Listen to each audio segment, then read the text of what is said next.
Grand Rising is Baby Daddy Astrology, Moss 808, brought to you by The Esoteric Soji. And we have the full moon in Cancer and the sun in Sagittarius. Now, this is our needs to initiate a comfort zone outside of our home, not just your physical home, but your heart chakra or any place that you are unfamiliar with or that you have to build within a new space, build new relationships or a ground foundation that's solid to stand on opposition Capricorn energy, right? And so now we're acting and responding to our emotional need to initiate a comfort zone outside of ourselves and generate that wave, that tidal wave of emotions that is going to scatter out into feelings. But we're going to be doing it in the philosophical or theological or spiritual kind of way because the sun's in Sagittarius, our actions. So when we are going for our actions and passions and motivations and way of thinking with Mercury and Mars stellium here, don't be overwhelmed. But it's the full moon, the closest proximity to the Earth atmosphere, right? So this the fastest moving transition or influence. But your actions going to be geared towards teaching, you know what I'm saying, or learning or expanding and experiencing different comfort zones, different homes as you see within this spiritual period of matrix holidays and things of that nature, going out abroad, traveling, gathering materials, experiencing people's wants and needs and things of that nature. So with the moon here, this the energy that's taking place, and this is sextile to Jupiter, Uranus, and Taurus. So this gonna be taking the opportunity to see where you are emotionally fulfilled within your home, or where you're emotionally fulfilled within your comforts, and taking this out and initiating this in a spiritual way, relating your spirituality and generating a vibe to where everyone can be connected and things of that nature. During that sextile, it's the opportunity to make sure that it's more secured and grounded with previous experiences, with your unique and own originality to people, places, and things geared towards your security and or your financial state, or having something to stand on, being fulfilled, releasing these emotions, releasing the fulfillment of that vibe.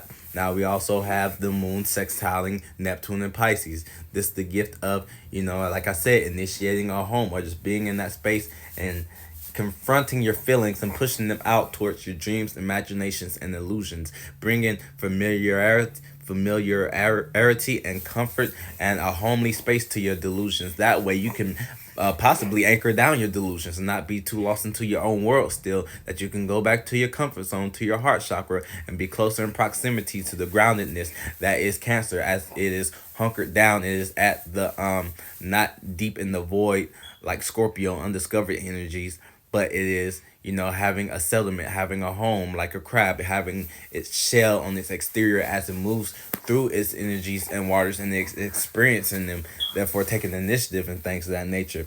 And we also have the moon.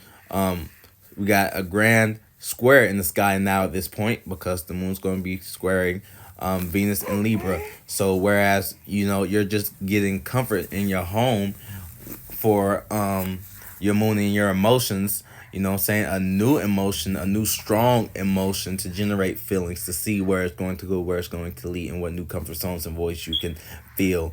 But when you're trying to fill these voids, you got to be aware that Venus is in Libra, so we're being diplomatic and rationalizing and balancing. Now Libra can be too selfish in trying to incorporate itself into the middle of things, work its way into things with a conversation, where it's got to learn from the moon now that you have to be comfortable first before you attract that vibe, before you receive that energy put in yourself. Make sure you have your shell and your guard up when you're going into the middle of something, so that if you get compromised and have to pick a side, you can, square in Chiron and North Node, you can be able to withstand this new spark of a mistake of you having to be selfish for a minute and like maybe potentially crash out, because it's still crash out season, right? Over theologies and things. A lot of wars have come from this, especially now with this North Node fire. So you're learning how to do this in your spiritual path and be an individual,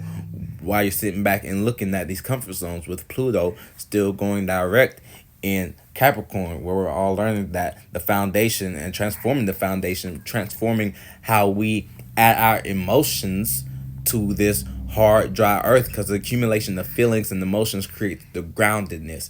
But the groundedness is going to be settled. It's going to be a settlement in one place. It's not going to be moving around looking for comfort. It's going to be uncomfortable because it's going to be the hard comfort zone. You ever been around something that's like letting you have too much of your way and you're taking advantage of it, so you don't really feel secured?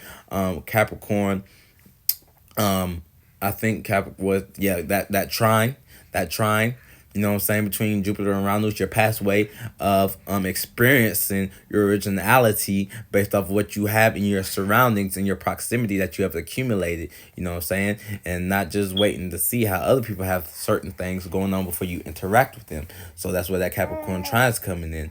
But like, that's where you see the difference between the trines, the gift, and the sextile, the opportunity between when you have two opposing zodiac signs with same aspecting certain angles and alignment. So you got to get in and get out and be aware of your internal energies and your internal alignments, and knowing how this is going to play out, right, with this grand square trine. So you could be looking at all the different angles of, one, your north node, your individuality and your spirituality.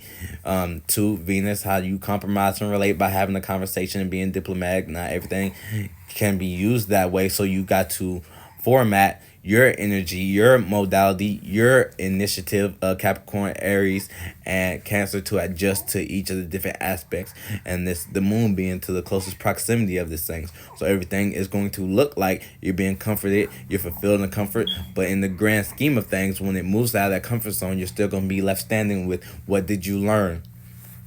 What did you oppose and go through or go around as a challenge to initiate, make a cardinal point? You know what I'm saying? With it's a cardinal and it's a mutable thing right now. The only real fixation right now is your security with Jupiter and Uranus. Uranus is a slow moving planet and Jupiter a slow moving planet, but it doesn't appear to move slow because of this fortune and how impactful it is. But it's in Taurus, so it's a slow grind. So you're using your tools in your toolbox to learn from your other initiators, and you know how there are certain styles of leadership and things of that nature. So then you have the moon about to make a trine to Saturn there as well. Saturn is direct, but it's in conjuncting Aquarius, so it's misunderstanding how it's taking this things that's familiar with our home, that are comforting, home cooked meals, private sectors, heart chakras, that is next to the throat chakra, sextile to Taurus, and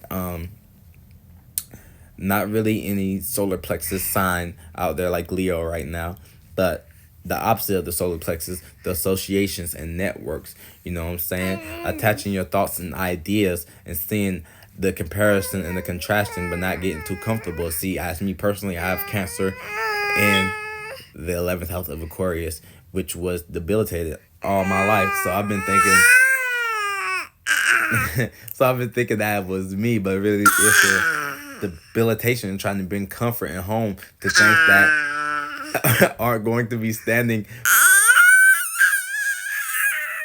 forever in the long run. You know what I'm saying? And Cancer isn't generally about communication. So with that in conjunction to Sagittarius and Mercury, where it's already debilitated, be careful of being overly careful. You know what I'm saying? Trying to make things comfortable, whereas certain topics, the theologies, boundaries, Pluto and Capricorn, need to be set and changed around from different viewpoints from where certain people are standing and seeing from the parameter. And of course, you know, it's going to square the South Node in Libra. So this is the past communications, past ways of compromising and being balanced. Cancer isn't really about bringing balance. It's about bringing mothering and nurturing, and it can be overbearing to a sort of degree of make sure everything is healed, make sure everything is going deeper beyond the surface and manipulating certain energies. But the South Node here is the past karma, past ties that you have paid. So you're learning how to associate that with the home sign that is in. So we have two of the cardinal points